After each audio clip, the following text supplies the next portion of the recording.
তুমি আমাকে পুষ্পাঞ্জলি দিয়ে দাও।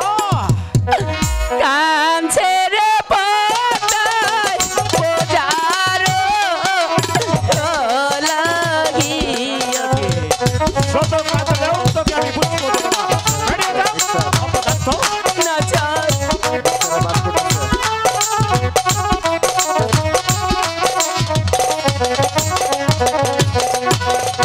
তোমায় বলি ওই হে গো চন্দ্র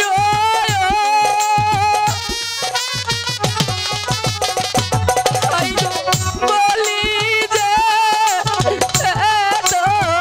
মারে দয়া করে একটি গোপনা দিয়া দে।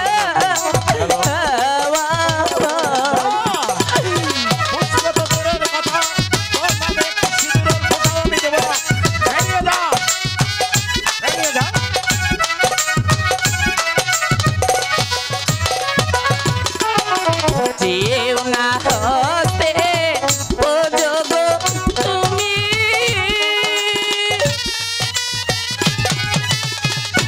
চন্দ্র শিব মনি ভাই গো বাহাম হস্তে বললে গো খুশি হো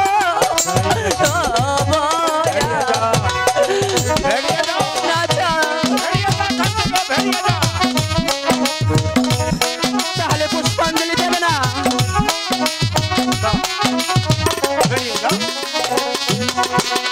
ও জানই হে দিলারে চন্দ্র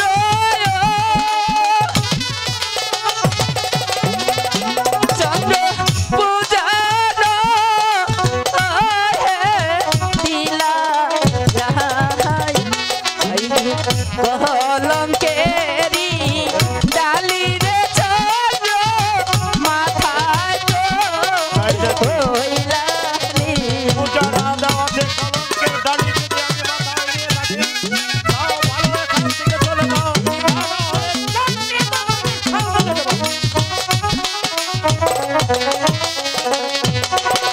শোনো চাঁদ, বল কি বলতে চাস? আমি তোমাকে শেষবারের মতো বলছি, তুমি আমাকে পুষ্পাঞ্জলি দিয়ে দাও, আমি চলে যাব। পুষ্প তো দূরের কথা, তোর নামে একটি সিঁদুরের ফোঁটাও আমি দেব না। এই 7 শতকের সম্মুখে দাঁড়িয়ে আরেকবার পুষ্পের কথা উচ্চারণ করবি, তোর মাথাটা আমি দখল কি চান্দুরে করে কত শক্তি আছে।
দরিকে না করে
আমি মরিকানি এখান থেকে তুই চলে যা।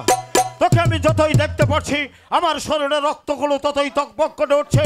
আমি বলছি তুই এখান থেকে চলে যা। ঠিক আছে চাঁদ, তোমার কাছ থেকে পুষ্পাঞ্জলি কিভাবে নিতে হয় তা আমার ভালোভাবে জানা আছে। চালি বলি বলি কৌশলী পুষ্পাঞ্জলি নেবই নেবই।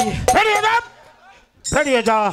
ওগো চাঁদ, বল কি বলতে চাস? তোমার সাথে আমার এখানে শেষ দেখা নয়, তোমার সাথে আবারও দেখা হবে। এই নাকি? মনে রেখো চাঁদ, যতক্ষণ পর্যন্ত পুষ্পাঞ্জলি না নিতে পারবো ততক্ষণ পর্যন্ত আমি তোমার পিছনে ছায়ার মতো লেগে থাকবো। বেরিয়ে দাও, বেরিয়ে দাও। সেংমুড়িকানি পদ্মা দেবী এসেছিল আমার কাছে একটি মাত্র পুষ্পাঞ্জলির জন্য। সে পড়েছে এই পৃথিবীর মানুষ তাকে দেবী বলে স্বীকার করে একটি করে পাল পূজা দেয়। আমি তার কথা শুনে লক্ষ লক্ষ টাকা খরচ করে আমি তার জন্য পুষ্প নিয়ে এসেছিলাম। আমার পুষ্প না খেয়ে খেয়েছে কচু বলে। ভাই হবে অপমান অপদস্থ আর যা আমার সহ্য হচ্ছে না। আমি আজই যাব মাঝি কর্ণধরের বাড়িতে।